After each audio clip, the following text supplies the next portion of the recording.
아멘. 하나님의 말씀 시편 134편 1절에서 3절 말씀입니다. 시편 134편 1절에서 3절 말씀입니다. 하나님께서 말씀하십니다. 그의 말씀을 들으십시오. 보라, 밤에 여호와의 성전에 서 있는 여호와의 모든 종들아, 여호와를 송축하라. 성소를 향하여 너희 손을 들고 여호와를 송축하라. 천지를 지으신 여호와께서 시온에서 내게 복을 주실지어다. 아멘. 하나님, 오늘도 우리에게 주의 말씀을 들려주셔서 감사합니다. 주께서 이 말씀 들려주시면 이제 가르쳐 깨닫게 하시기 위함이오니 주의 뜻대로 우리에게 말씀하시고 우리로 잘 깨달아 알게 하여 주옵소서. 예수 이름으로 기도드리옵나이다. 아멘. 우리가 성전에 올라가는 노래를 계속 살피고 있는데 오늘 이제 마지막 노래입니다. 성전에 올라가는 노래는 134편을 마지막으로 마치게 됩니다. 120편에서 시작했죠. 120편은 이제 자신의 장막을 떠나서 성전을 향하여 나아가면서 부르는 노래입니다. 메섹과 게달의 장막, 브라의 장막에서 이제 하나님의 그 화평의 장막으로 나아가며 불렀던 노래가 120편인데 이제 그 마지막 노래는요, 성전에서의 모든 일정을 다 마치고 이제 성전을 떠나서 자신의 집으로 돌아가면서 부르는 노래입니다. 그러니까 여러분, 이 성전에 올라가는 노래의 구성이 정말로 한편의 드라마틱한 어떤 그런 내용으로 이제 구성이 되어 있죠. 그죠? 자신의 집을 떠나 하나님의 집을 향하여 나아가면서 시작했던 노래가 이제 하나님의 집을 떠나 자신의 집으로 돌아가는 노래로 마치고 있습니다. 그러면서 이 134편의 내용은요, 이제 하나님 집을 떠나 자신의 집으로 돌아가지만 비록 몸은 떠나지만 마음은 여전히 그 성전을 향하여 두는 것. 하나님, 저는 떠나지만 제 마음은 여기 남아 있습니다. 그 고백이 134편 안에 담겨 있습니다. 여러분 1절, 2절 먼저 한번 같이 봅시다. 읽읍시다. 시작. 보라, 밤에 여호와의 성전에 서 있는 여호와의 모든 종들아, 여호와를 송축하라. 성소를 향하여 너희 손을 들고 여호와를 송축하라. 이제 모든 일정을 마치고 밤에 이제 성전을 떠납니다. 자기의 집으로 돌아가는데요, 그들이 그 성전을 바라보면서 거기 있는 여호와의 종들아, 너희는 여호와를 송축하라, 찬양하라, 그렇게 요청하고 부탁하는 거죠. 여러분, 무슨 말입니까? 비록 자신은 이제 성전을 떠나가지만 여호와의 종들은 거기 남아서 계속 하나님을 찬송하며 예배하라는 거죠. 여기 있는 여호와의 종들은요, 제사장과 레위인들을 가리킵니다. 그들은 성전의 직분자로서 하나님의 집에서 봉사하는 자들이죠. 그래서 그들에게 우리는 떠나지만 너희는 남아서 계속 너희의 직무를 다하라, 하나님을 찬송하라 요청하는 겁니다. 특별히 여호와의 성전에 서 있는 종들이라고 합니다. 1절에 보면 보라, 밤에 여호와의 성전에 서 있는, 여기서 서 있다라는 말은 직분자들이 지금도 직무를 수행하고 있다라는 것을 보여줍니다. 서 있다라는 것은 직무를 수행하는 그 모습을 가리키고요. 그리고 손을 들고라는 표현도 마찬가지입니다. 성소를 향하여 너희 손을 들고, 직분자가 손을 든다라는 것은 자기의 직무를 수행하고 있다는 겁니다. 손을 들고 무엇합니까? 하나님을 향하여 기도하죠. 그러니까 하나님을 향하여 손을 들면 기도가 됩니다. 그리고 백성들을 향하여 손을 들면 축복하는 것이에요. 복을 선포하는 것이 되죠. 그 직분자들이 그 손을 들고 하나님께 기도하고 또 백성들을 향하여 복을 선포하는 그 사역을 계속하라고 그렇게 요청하는 겁니다. 근데 여러분, 이들이 지금 손을 들고 있는 곧 일하는 시간이 밤입니다. 보라, 밤에 여호와의 성전에 서 있는 여호와의 모든 종들아. 이들은 지금 밤에 여호와의 성전에서 일하고 있습니다. 여러분, 밤은 일하는 시간이 아니라 쉬는 시간이죠. 하나님께서는 사람을 낮에는 일하고 밤에는 쉬도록 만드셨습니다. 근데 직분자들은요, 밤에도 쉬지 않고 일하고 있습니다. 이 극한 직업입니다. 밤에도 쉬지 못하고 일하고 있는 거죠. 그리고 어쩌다 한번 그렇게 밤에 일하는 것이 아니라 매일 밤마다 그렇게 일하고 있습니다. 우리말 성경에는요, 밤이 단수로 나오지만 원어로는 복수입니다. 그래서 밤들마다 혹은 밤마다, 보라 밤마다 여호와의 성전에 서 있는 여호와의 모든 종들아, 밤마다 하나님의 집에서 일하고 있는 거죠. 예. 요즘식으로 치면 이제 야근하는 겁니다. 그렇죠? 야근. 근데 그 야근이 일주일에 한 번, 뭐 한 달에 몇 번이 아니라 매일 반복되고 있습니다. 야근이 일상이 되는, 주 뭐 69시간 이런 거하고는 비교가 안 되는 그런 어떤 삶을 살아야 하는 거죠.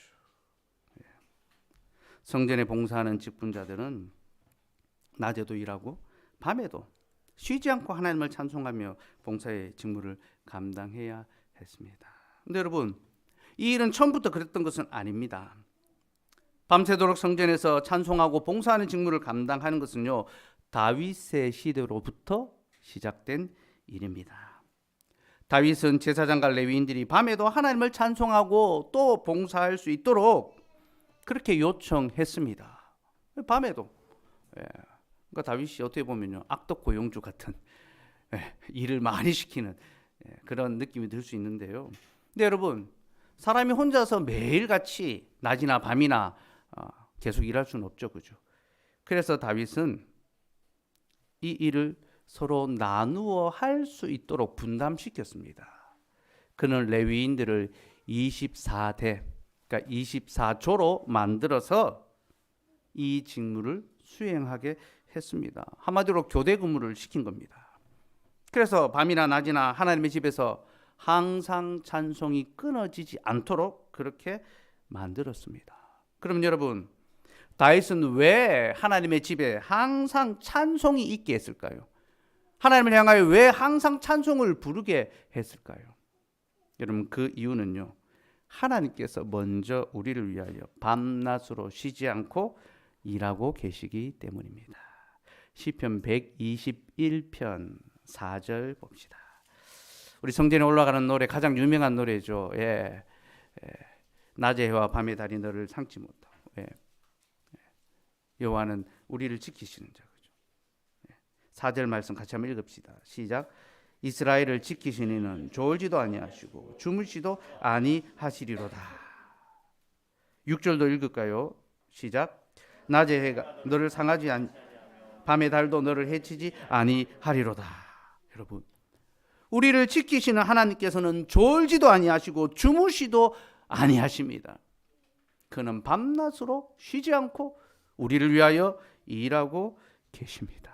그래서 낮의 해가 우리를 상하게 하지 못하고 밤의 달도 우리를 해치지 못하게 합니다. 여러분, 낮의 해와 밤의 달이 뭔지 설명드렸죠. 낮의 해는 우리가 세상 사람들로 말미암아, 악인들로 말미암아 공격당하고 위협당하고 악한 말을 듣는 그 일들을 가리킵니다. 밤의 달은 무엇입니까? 그 낮에 들었던 말들이 우리를 힘들게 하고 괴롭게 하고 밤잠을 못 자게 하는 거죠. 우리의 마음을 상하게 하고. 우리는 이 세상을 살아가면서 끊임없이 그런 고통을 겪습니다. 낮에는 사람들의 위협을 당하고 밤에는 그로 말미암아 두려움에 떨고 내일도 우리가 감당해야 될 그 일들 때문에 전전긍긍하며 끙끙거리며 살아갑니다. 그런데 그렇게 우리가 고통당하는 그 순간에 하나님께서 우리를 위하여 졸지도 주무시도 아니하시고 일하고 계시다라는 것입니다. 그래서 여러분, 우리가 어떻게 해서가 아니라 하나님께서 우리를 위하여 일하시기 때문에 우리가 이 악한 세상에서 멸절되지 않고 보존될 수 있고 계속 살아갈 수 있는 겁니다. 하나님께서 우리의 생명을 살려주신 겁니다. 살려는 드릴게 우리의 영혼을 지키시고 붙드시고 일하고 계시는 거죠. 여러분, 그렇게 우리 하나님께서 우리를 위하여 밤낮으로 쉬지 않고 일하고 계시기 때문에 우리가 어떻게 해야 됩니까? 그 구원의 하나님을 향하여 밤낮으로 쉬지 않고 찬송해야 하는 거죠. 내 아버지께서 일하시니 나도 일하노라. 주께서 말씀하셨죠. 우리는 그 말씀을 이렇게 적용할 수 있습니다. 우리 아버지께서 우리를 위하여 지금도 일하고 계시니 우리는 그 아버지를 찬송하며 사랑하리라. 그죠? 그게 우리의 고백이죠. 그래서 여러분, 하나님의 구원의 은혜에 진정으로 감사하는 자는요, 찬송하게 됩니다. 찬송이 구원받은 자의 가장 확실한 특징입니다. 그는 찬송함으로 살아가고 찬송하기를 기뻐하고 찬송하기를 기다리고 또 그는 밤낮으로 하나님을 찬송하기를 소원하며 그렇게 밤낮 불러도 늘 아쉬운 마음뿐입니다. 더 드리고 싶은데, 더 찬송하고 싶은데, 내 삶의 전체를 하나님을 위하여 드리고 싶은데 그러지 못한 것에 대한 한탄과 아쉬움과 자신의 그 마음을 토로하는 거죠. 그래서 여러분, 참된 구원의 삶은요, 항상 하나님을 향하여 찬송하며 예배하며 살아가는 그런 삶을 가리킵니다. 근데 모든 성도들이 물리적으로 그렇게 살아갈 수는 없습니다. 자신의 생계가 있고 자신의 삶에 그 일이 있으니까 모든 성도들이 매일같이 그렇게 하나님을 찬송하며 예배의 자리에 있을 수는 없습니다. 그래서 누가 그 일을 행합니까? 직분자들이 성도들을 대표해서 그 일을 행하는 거죠. 그리고 직분자 혼자서 그것을 할 수 없기 때문에 24대로 나누어서 서로 짐을 짊어지며 그렇게 하나님을 찬송하는 겁니다. 그래서 하나님의 집에 구원의 찬송이 끊어지지 않도록 항상 있도록 그렇게 하는 거죠. 역대상 9장 33절 말씀 봅시다. 제가 주보에 넣어드렸죠. 우리 같이 읽읍시다. 시작. 또 찬송하는 자가 있으니 곧 레위 우두머리라. 그들은 골방에 거주하면서 주야로 자기 직분에 전념함으로 다른 일은 하지 아니하였더라. 자, 다윗이 찬송을 전담하는 자들을 따로 세웠습니다. 이들은 골방에 거주하면서 주야로 자기 직분에 전념하며 다른 일은 하지 않았다라고 합니다. 무슨 말입니까? 그들이 자신의 생계와 또 여러 잡다한 일들을 다 제쳐두고 골방에서 하나님을 찬송하고 또 말씀을 연구하는 그 일에만 전념했다라는 거죠. 이것이 하나님의 집에 있는 종들의 직무고 그들이 해야 될 일이었습니다. 그리고 이 일은요, 신약 시대에 교회의 직분자들에게 고스란히 이어집니다. 계승됩니다. 먼저 사도들이 이 직무를 이어받았습니다. 그래서 그들은 오직 하나님의 말씀을 전파하는 것과 기도하는 일에만 전념했습니다. 그죠? 우리가 다른 일을 제쳐두고 하나님의 말씀과 이 기도하는 일을 제쳐두고 다른 일을 하는 것이 옳지 않다 해서 그들은 오직 말씀과 기도에 전념했습니다. 여기서 말씀은 말씀을 연구하고 그것을 가르치는 것입니다. 기도는 교회를 위하여 성도를 위하여 간구하는 것을 가리킵니다. 그렇게 사도들이 행하였던 그 직무가 이제 사도시대가 끝나면 목사에게 이양이 됩니다. 그죠? 하나님께서는 자신의 말씀을 전파하도록 그리고 자신의 교회를 기도로 돌아보도록 목사를 세우시고 그들로 그 일에 전념하게 하셨습니다. 그러니 여러분, 어떤 사람이 목회자로 부름을 받는다라는 것은요, 그가 말씀 사역과 기도의 사역에 부름받았다라는 것을 가리킵니다. 사람이 좋고 친절해서 신학교 가는 것이 아닙니다. 이것저것 해보다가 잘 안 돼서 하나님의 사역을 해야 되겠다 그래서 가는 것이 아닙니다. 하나님의 말씀을 연구하고 그것을 가르치고 성도들을 위하여 기도하기 위하여 부름받은 자가 목회자가 되는 거죠. 그리고 여러분, 목회자가 이 일을 위하여 부름받았다라는 것은요, 성도들이 목사에게 무엇을 기대해야 되는지를 우리에게 가르쳐 줍니다.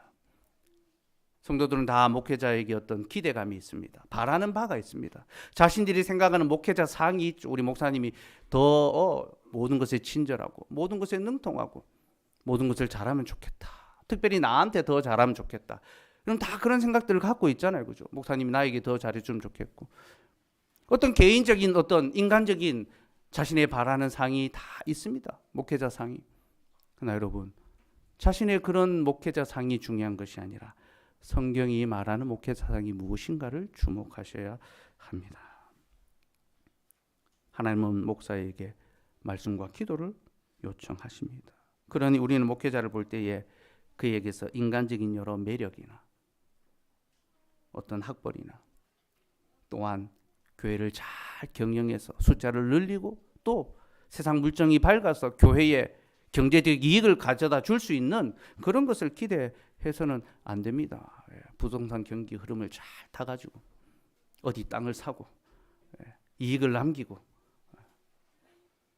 그렇게 되기를 바라는 것이 아니라 또 그런 것을 추구하는 분들이 있어요. 하나님이 맡기신 그 직무에 충실한 것이 아니라 어떻게 교회를 더 잘 더 좀 규모적으로 물리적으로 더 부유하게 할까 그런 쪽에 관심을 두는 분들이 있습니다. 목회는 그런 것이 아닙니다.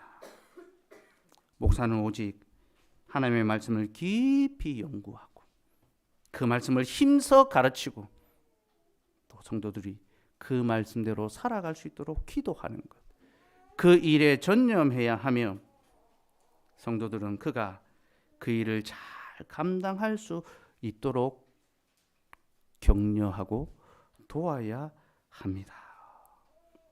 자기 골방 안에 들어가서 말씀을 연구하고 기도하고 그 말씀을 가르치기를 기대하고 그 말씀을 가르칠 때에 그것을 감사함으로 받고 기뻐하는 것, 그것이 성도가 목회자에게 기대해야 되고 또 받아야 되는 유익이라는 겁니다.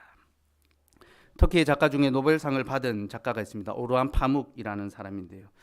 이 사람이 노벨상을 받으면서 연설을 하는데요. 그 소감을 이제 발표하는데요. 그 연설 속에 자신의 글쓰기를 이렇게 정의를 하더라고요. 글쓰기는 골방에 들어가 자신을 가두는 것이다. 그 작가가 자신을 골방에 가둘 때 비로소 글쓰기가 시작된다는 겁니다. 그러면서 작가로서의 능력은 어디서 오는지 알 수 없는 영감이 아니라 끈기와 인내에 있으며 방 안에 틀어박혀 끈기 있게 작업하며 많은 세월을 보내는 자에게 영감이 찾아온다. 그러니까 특별하고 아주 탁월한 재능이 있어서 글을 술술 쓰는 것이 아니라 골방 안에 자기를 가두고 끈기 있게 인내하고 작업하고 썼다 지웠다를 반복할 때에 그에게 영감이 찾아온다. 자신은 그렇게 글을 썼다는 거예요. 그게 글쓰기의 법칙이라는 겁니다.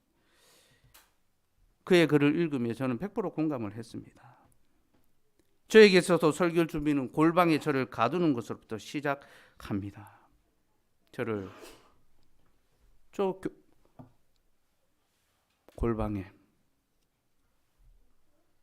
목양실에 저를 가두고 하나님의 말씀을 펼쳐두고 한 절 한 절 고민하고 살피고 연구하고 깨달음이 되지 않을 때에도 붙들고 있는 것. 어떨 때는 원고가 한 줄도 나가지 않고 하루를 그냥 하염없이 흘려보낼 때도 있습니다. 이번 주에는 어떤 말씀으로 성도들에게 영적 양식을 먹일까? 한 주일 설교를 다 마치고 나면 곧바로 그 다음 주일 설교에 대한 또 부담을 갖습니다. 다음 주는 또 무엇을 가지고 하나님의 말씀을 전할 수 있을까? 마치 엄마가 매 끼니마다 때거리를 걱정하는 것처럼 저도 그렇게 고민하며 신음하며 지난한 시간을 보내면서 말씀을 연구하고 그 말씀이 풀리지 않을 때는 또 붙들고 기도하고 엎드립니다. 그렇게 떠듬떠듬 오랜 시간을 보내면서 버티고 견디면 겨우 조금 깨닫게 하시고 또 그 깨달은 것으로 여러분들을 가르칠 수 있게 하십니다. 그래서 저는 말씀을 전하면서 이것이 내게서 나오는 것이 아니라 하나님께서 하시는 일이라는 것을 확실히 느낍니다. 주중에 우리 아내들 모임을 할 때에 엄마들이 아이에게 젖을 먹이는 시간은 하나님의 신비를 묵상하는 시간이다. 그렇게 나눴습니다. 그렇죠? 왜 그렇습니까? 젖을 엄마가 먹이지만 엄마가 그 젖을 만드는 것이 아니죠. 하나님께서 그에게 젖을 돌게 하심으로 자녀를 먹이게 하시니 참으로 하나님의 은혜가 신비롭구나. 이 아이를 먹이기 위해 주께서 나를 사용하시는구나. 그걸 묵상하고 깨닫는 시간이 젖먹이는 시간입니다. 저는 그 구절을 읽으면서 제 목양 사역, 말씀 사역을 생각했습니다. 목사가 하나님의 말씀을 전하는 것은요, 목사가 만들어내는 것 아닙니다. 하나님께서 저에게 하나님의 말씀을 주심으로 그것을 가지고 성도들에게 먹이게 하시는 거죠. 이것은 제가 하는 것이 아니라 하나님께서 하신 일을 저는 신비롭게 경험하고 경이롭게 바라볼 따름입니다. 그래서 지난주일 예배 마치고 식당에서 밥 먹는데 제 설교 영상이 이제 쭉 나왔지 않습니까? 재생이 막 유튜브에서 TV에 재생되고 있는데 권은 형제가 제 앞에서 밥 먹으면서 목사님 한 설교 다시 들으면 이상하지 않냐면서 좀 민망하지 않냐면서 그러더라고요. 제가 아니 너무 은혜된다면서 또 듣게 된다고. 왜 그러냐면요, 제가 한 게 아니기 때문입니다. 하나님께서 저를 통하여 말씀하셨기 때문에 제가 다시 그 말씀 들으면서 또 위로를 얻고 은혜를 얻고 목사도 똑같이 말씀을 받는 자입니다. 그러니 이것은 하나님이 하신 일이고 경이로운 일이고 신비로운 일이죠. 이것이 바로 목사의 직무입니다. 자신의 직무에 충실한 목회자는 골방 안에 자기를 가두고 하나님의 말씀을 깊이 연구하고 그 말씀으로 성도들의 삶을 살피고 형편을 돌아보고 그들에게 맞는 말씀을 전하고자 고민하고 그렇게 실험하고 사투를 할 때에 하나님께서 자기 양물이 곧 그 목사에게 맡겨진 양떼들에게 가장 적합한 말씀을 선포하게 하십니다. 이게 하나님의 은혜고 그렇게 하는 목사에게 말씀을 듣고 배우는 자가 복을 누리게 된다라는 거죠. 제가 간혹 외부에 말씀을 전하러 갈 때가 있습니다. 근데 여러분 외부에 가서 말씀을 전할 때는요, 교회에서 말씀을 전한 같은 그런 어떤 이 말씀에 강한 어떤 이 동기부여 확신을 잘 못 느낍니다. 왜 그러냐면요, 불특정한 제가 잘 알지 못하는 청중에게 말씀을 전해야 되기 때문입니다. 하나님의 말씀을 전하지만 그 약물의 형편과 상황을 잘 몰라서 보편적인 나눔을 설교를 할 뿐입니다. 그러나 이 교회에서 하나님이 제게 맡기신 이 말씀의 강단에서 설교할 때는요, 여러분의 삶의 형편과 우리 교회의 상황과 필요를 고민하고 살피고 그리고 그에 맞는 말씀을 증거합니다. 이렇게 생각하시면 됩니다. 식당에서 얼마든지 밥을 사 먹을 수 있지만 나를 위하여 준비된 식탁은 우리 집 어머니 밥상밖에 없습니다. 그렇죠? 그러니 그 어머니의 밥상이 우리의 건강을 지키고 우리를 안전하게 합니다. 여러분, 우리 시대의 설교를 들을 수 있는 것은 얼마나 많이 쉬운 일인지 모릅니다. 어디에 가서도 설교를 들을 수 있고 영상이나 이런 매체로 얼마든지 들을 수 있습니다. 그러나 하나님께서 바로 여러분들을 위하여 준비하신 말씀은 이 자리에서밖에 들을 수 없다는 것을 명심하셔야 됩니다. 집밥을 먹으시고 집밥을 들으셔야 돼요. 그렇게 목사가 전심을 다하여 말씀을 연구하고 그 말씀을 선포할 때 하나님께서는 그들을 통하여 자기 백성에게 복을 베푸십니다. 3절 말씀입니다. 3절 같이 읽읍시다. 시작. 천지를 지으신 여호와께서 시온에서 내게 복을 주실지어다. 이제 직분자가 백성들을 향하여 하나님께서 너에게 복을 주실 것이다. 복을 선포하는 겁니다. 앞에 1절과 2절은 성도들이 하는 말입니다. 직분자에게. 우리를 위하여 하나님의 집에서 쉬지 말고 찬송하십시오. 성도들이 직분자에게 그렇게 요청하니까 이제 직분자가 성도들에게 화답합니다. 내가 하나님의 집에서 하나님을 찬송하며 그 말씀을 연구하고 이제 그 얻은 유익으로 너희들에게 복을 전하노라.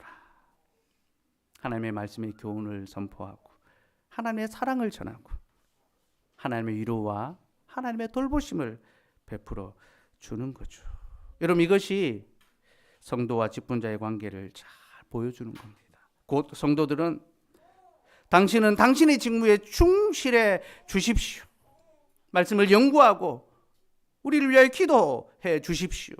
그렇게 요청하고 직분자는 내가 그 직무에 충실함으로 이제 여러분들에게 하나님의 복을 전하겠습니다. 나누겠습니다.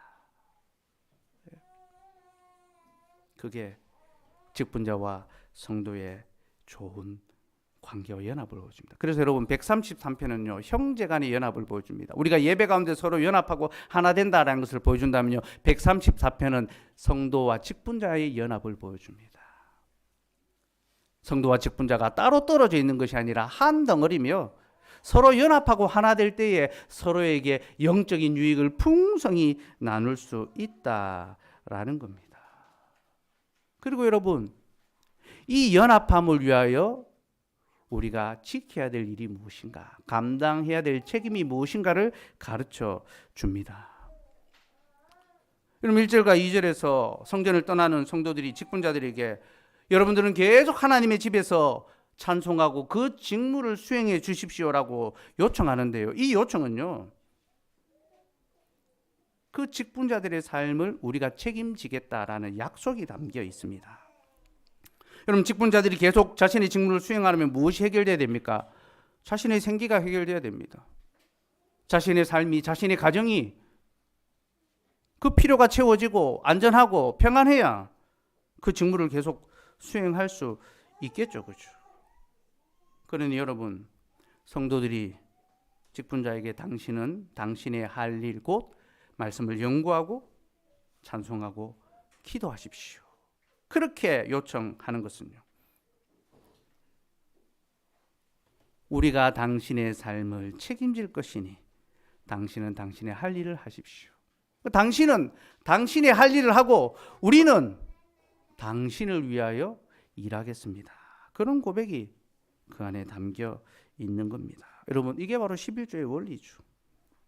11조가 우리에게 보여주는 것이 무엇입니까? 크게는 세 가지를 보여줍니다. 하나는 직분자들의 생계를 책임지는 것이고요. 둘째는 가난한 자들을 구제하기 위해서고요. 셋째는 우리의 예배를 지키기 위해서입니다. 그러니까 예배하는 데에 사용되는 경비, 이 세 가지가 11조의 원리거든요. 그리고 이 11조를 통하여서 교회는요, 우리가 말씀의 직분자를 잘 공개하고 섬기겠습니다라는 것을 약속합니다. 여러분 11조는요 목사에게 하는 것이 아닙니다. 그죠? 11조는 하나님께 하는 것입니다. 이것은 하나님의 것이죠.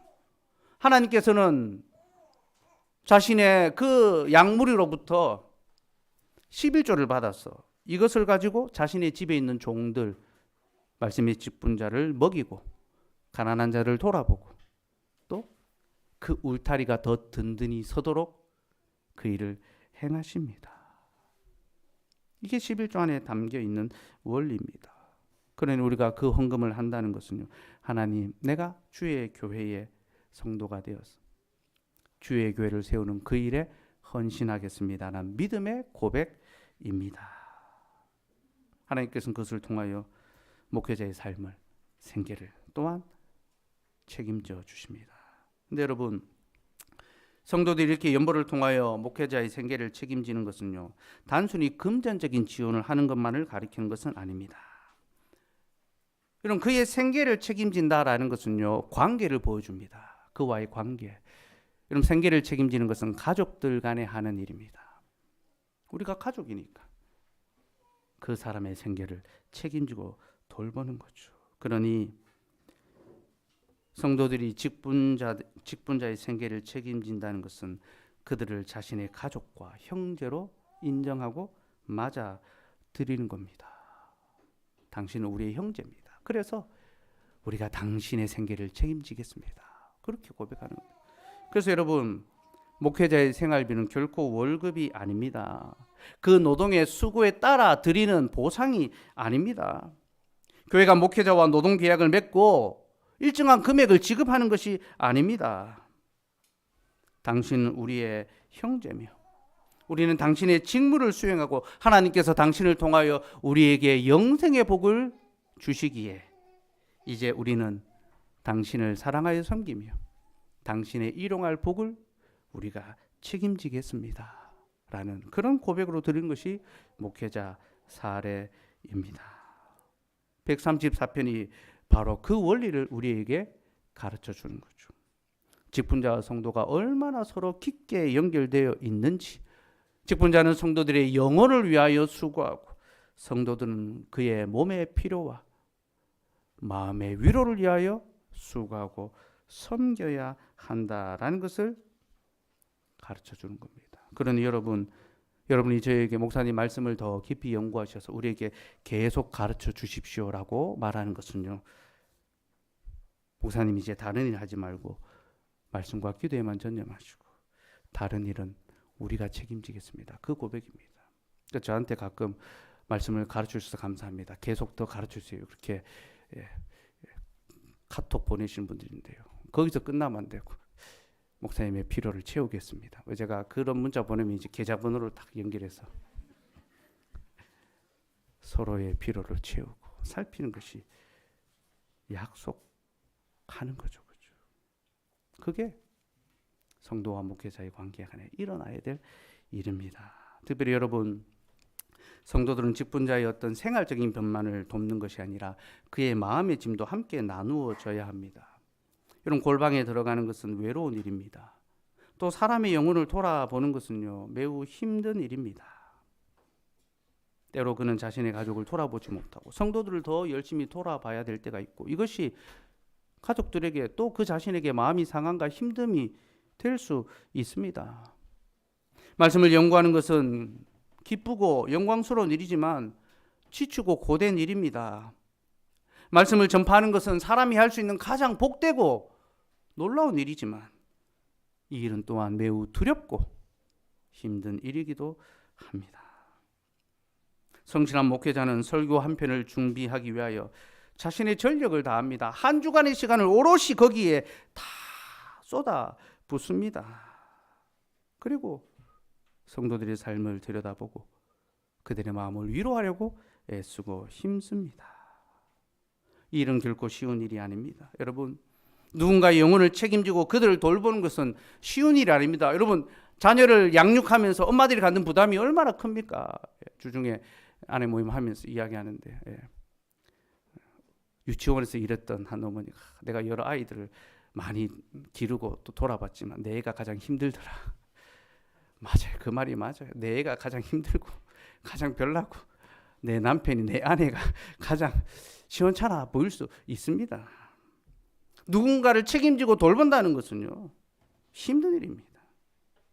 그러니 여러분, 그의 영혼을, 또 한 사람이 여러 사람의 영혼을 돌본다는 것이 얼마나 힘들고 어려운 일이겠습니까?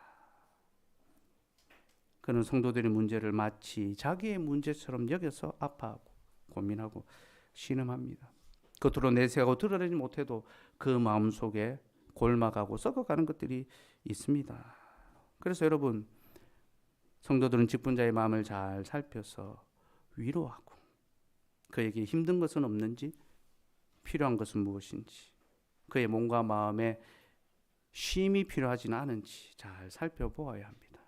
지난 화요일에 시찰 세미나를 했는데요, 우리 샘터교회 강현보 목사님께서 강사로 섬겨주셨습니다. 강의 주제는 이제 성경이 말하는 직분자에 관한 내용이었는데요, 목사님이 강의하면서 목사는 성도들의 영혼을 돌아보고 섬겨야 하기 때문에 이것은 매우 힘들고 어렵다. 감정적인 지침과 상황이 많이 일어난다. 그래서 교회는 목사들에게 충분한 쉼을 주어야 되고 1년에 한 달 정도는 꼭 쉴 수 있도록 배려해 주어야 한다라고 그렇게 말씀하셨습니다. 근데 그 자리에는 전부 목사님들밖에 없었습니다. 그래서 제가, 아니 그 얘기를 지금 여기서 하시면 어떡합니까? 성도들 앞에서 하셔야지 하면서 제가 막 항의하고 질문하고 막 그렇게 했습니다. 그러니까 이제 성도들 앞에서도 하시겠다고 하시던데, 그 강목사님이 이제 다음 주에 저희 교회에 오십니다.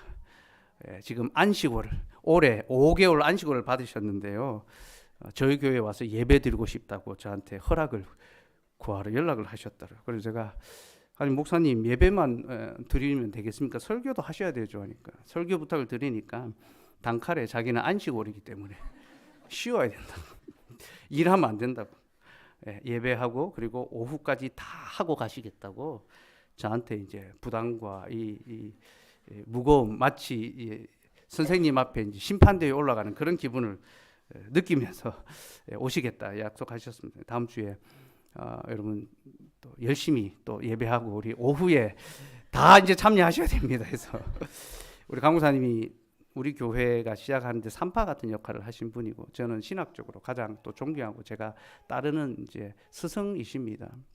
제가 제자가 스승에게 뭔가를 보여줄 때 늘 부끄럽고 참 민망하거든요. 제가 몇 번을 모시고 싶었지만 사실은 우리가 아직 좀 더 준비되고 잘하고 모시고 싶다 싶어서 그렇게 이제 딜레이하고 기회를 보고 있었는데, 제가 모시기도 전에 이렇게 쳐들어오시는 상상도 못했습니다. 그래서 안식으로 예배드리러 오시겠다 하셨는데 또 같이 교제하고 또 이익을 누렸으면 좋겠는데, 어쨌든 성도들 목회자의 수고에 감사하고 또 그의 마음을 잘 위로할 수 있어야 됩니다. 그래야 그가 힘을 내어서 계속 말씀을 연구하고, 이 사역이 귀하고 지금 이 성도들이 이 교훈을 받아들이고 있구나, 더 힘써서 준비하고 가르치고 기도할 수 있게 되는 거죠. 그래야 그의 사역이 더 풍성하고 그로 말미암아 교회가 더 큰 유익을 얻게 됩니다. 우리가 얼마 전부터 주중 모임을 시작했죠, 그렇죠? 수요일에 남편들 모임을 하고, 목요일에 아내들 모임을 하고, 금요일에는 청년들 모임을 하고 있습니다. 근데 여러분, 주중 모임을 시작하고 나니까요, 정말로 제가 하루도 쉴 틈이 없더라고요. 월요일에는 늘 스터디 모임들이 있습니다. 월요일은 늘 공부하는 날입니다. 화요일에는 노회나 시찰에 이런 또 목회자 모임들이 종종 있습니다. 그리고 신방도 해야 될 일들이 생기고요. 그리고 수요일부터는 주중 모임이 시작되죠, 그렇죠? 그 중간에 새신자 교육도 있고 또 글쓰기도 해야 됩니다. 그렇게 한 주를 딱 보내고 나면 어느새 주일이 덜컥 눈앞에 다가와 있습니다. 설교에 대한 부담과 마음이 계속해서 짓눌리는 거죠, 그렇죠? 밤마다 또 주중 모임이 있으니까 저는 밤에도 쉴 틈이 없습니다. 보라, 밤에 여호와의 집에 서 있는 저를 매일 밤마다 야근하고 있습니다. 근데 여러분, 이 가르침의 일이요, 저에게 피곤하고 힘든 것이지만 이것이 위로가 될 때가 있습니다. 언제 위로가 됩니까? 이 말씀의 가르침을 여러분들이 잘 받아들이고 믿음으로 살아가려고 하고 반응할 때, 그것이 위로가 되는 거죠. 모든 수고와 고단함을 이길 수 있는 힘이 되는 겁니다. 그 고백이 저로 하여금 계속 일하게 하는 동기가 되는 겁니다. 주중에 아내 몸을 마치고 우리 서영자매가 저에게 이런 카톡을 보냈더라고요. 새벽 2시쯤에 카톡을 보냈어요. 목사님 잘 들어가셨죠? 2시 반에 지금 잘 들어가셨죠? 저는 집에 와서 도원이 재우고 이유식 만들고 이제 앉아봅니다. 자기가 그때까지 고단하고 수고로운 삶을 살았다는 것을 이제 딱 고백하는 거죠. 왜 이렇게 아이를 키우면서 남편에게 분내고 서운한 게 생기는지, 오늘도 도원이를 재우다가 남편의 말에 기분 상하고 싸우고 말았어요. 이것이 저의 죄성이겠죠. 그래서 그래도 지난주와 이번 주 아내 모임 덕분에 제 감정을 금방 추스리고 남편에게 순복해야지 하며 화해했어요. 오늘도 모임하면서 느꼈지만 정말 이 교회로 저희를 불러주신 것이 너무 감사하고 또 저희 삶의 털을 기꺼이 내어놓을 수 있겠다라는 생각이 들었습니다. 책을 읽으면서도 책과 성경에서 말하는 아내, 엄마상을 부정하지 않고 당연히 받아들이는 저를 보며, 또한 혼인을 꿈꾸고 자녀를 준비한 우리 교회 자매들을 보며 정말 우리 교회가 말씀 안에서 우리를 양육하고 있구나 하는 생각이 들어 더욱 감사했습니다. 남편 모임과 아내 모임을 통해 더욱 말씀에서 말하는 아름다운 가정이 되도록, 말씀을 사랑하는 부모가 되도록 노력하는 성도들이 되겠습니다. 너무 감사하다는 말을 드리고 싶어서 늦은 시간 주저리 늘어놓았네요. 목사님, 주중 모임도 많이 늘어나서 더욱 피곤하실 것 같은데 몸 잘 챙기시고 필요하신 부분이 있으면 언제나 기꺼이 저희에게 말씀해 주세요. 목사님 늘 감사합니다. 이렇게 카톡을 보냈어요. 저는 이 카톡을 보고 마지막 부분을 꼭 기억해 두었습니다. 필요하신 부분 있으면 언제나 기꺼이 저희에게 말씀해 주세요. 제가 따로 개인톡을 드리도록. 사랑하는 여러분, 목사와 성도는 함께 연합되어 있습니다. 목사의 사역을 통해서 성도는 영혼의 안식과 구원의 교훈을 깨닫게 됩니다. 또 성도의 섬김을 통하여 목사는 몸과 마음의 위로와 평안, 안식을 얻게 됩니다. 우리는 서로 위로하는 자고, 우리는 서로 안식을 주는 자고, 우리는 서로 사랑하는 자로 연합되어 있습니다. 목사가 성도들을 돌아보고 가르친 일에 전심전력할 때 교회는 그로 말미암아 많은 복을 누리게 되고, 또 이것을 당연하게 여기는 것이 아니라 감사하게 여기며 그를 힘써 도와야 합니다. 이 가르침이 주어지기 위하여 그가 얼마나 수고하고 애쓰고 노력하는지를 생각하고 감사하게 받아야 하고, 특별히 그가 잘 가르친다면 그를 더욱 존경해야 하며, 가르침을 받는 자는 말씀을 가르치는 자와 함께 모든 좋은 것을 함께 할 수 있어야 합니다. 여러분, 여기서 모든 좋은 것을 함께 한다는 것이 목사에게 좋은 것 같아 바치라는 말이 아닙니다. 그렇게 해석하면 큰일 납니다. 이 말이 무엇을 보여줍니까? 그들이 서로 식구다라는 거죠. 함께. 식구가 무엇입니까? 서로 좋은 것을 나누는 관계가 식구죠. 그래서 목사를 자신의 형제와 식구로 여겨 사랑하며 모든 좋은 것을 함께 하는 겁니다. 여러분, 목회자도 사람이기 때문에 연약함이 있고 부족함이 많습니다. 저는 제 자신을 보며 늘 제 부족함을 직면하고 때때로 목회를 내가 계속 할 수 있을까라는 이런 고민도 합니다. 주중모임을 시작하면서 남편과 아내의 역할을 가르치지만 제 스스로를 돌아보면 제 안에 너무 준비되지 않은 모습들 발견되거든요.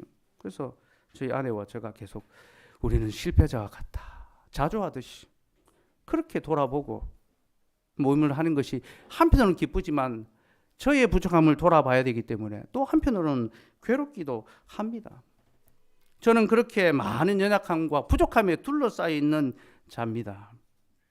그래서 여러분, 저는 여러분의 형제입니다. 우리가 다 부족함이 많은 자들이고 부족함이 있기 때문에 우리가 서로 한 형제이지 않습니까? 여러분 모두에게 도움이 필요하듯이 저에게도 도움이 필요합니다. 그러니 여러분, 저를 형제로 여기시거나 저와 저의 가정을 홀로 내어버려 두지 마시고 함께 가족이 되어 갑시다. 저와 짐을 함께 나누어지고 저의 위로자가 되시고 또 제 사역의 가장 열렬한 지지자가 되어 주시기를 바랍니다. 왜냐하면 저에게 있어서 가장 열렬한 사역의 대상이 바로 여러분이기 때문입니다. 저는 여러분을 위하여 부름을 받았고 여러분을 위하여 사역해 갈 것입니다. 말씀을 맺겠습니다. 참된 예배자는 그 몸은 교회당을 떠나가지만 그 마음은 교회에 계속 남아 있습니다. 그는 자신의 삶이 교회를 예배를 중심으로 돌아간다는 것을 알고 직분자에게 말씀과 기도에 전념할 것을 요청합니다. 우리는 떠나지만 당신은 남아서 말씀과 기도에 전념하여서 우리에게 하나님의 영생의 복과 교훈을 가르쳐주고 전해달라고 그렇게 요청합니다. 그리고 그것을 요청할 때에 그들은 또 다른 하나를 결심합니다. 당신이 당신의 직무에 충실할 수 있도록 우리가 당신의 삶을 책임지며 돌아보겠습니다. 그렇게 약속합니다. 여러분, 이렇게 서로 고백하고 약속하는 성도들과 목사는요, 참으로 아름답고 복된 연합을 이루며 그 교회는 하나님께로부터 풍성한 영생의 복을 받아 누립니다. 그들은 낮에나 밤에나 함께 하나님을 찬송합니다. 목사는 말씀을 연구하고 기도하면서 찬송하고, 여러분들은 삶의 자리에서 교회를 위하여 또 하나님의 나라를 위하여 땀 흘려 수고함으로 찬송하는 겁니다. 여러분들이 손으로 수고하는 그 모든 일들이 하나님을 향한 찬송이라는 것을 기억하고 그 손으로 한 것의 열매를 가지고 주의 교회를 세우며 또한 여러분의 삶을 복되게 해 주실 것입니다. 이것이 시온에서 선포되는, 하나님의 집에서 선포되는 영생의 복입니다. 저와 여러분이 이 영생의 복, 하나님께서 교회를 통해 주시는 이 생명의 복을 마음껏 받아 누리고 또 더 풍성히 누리고 더 풍성히 나눌 수 있게 되기를 간절히 소망합니다. 하나님 감사합니다.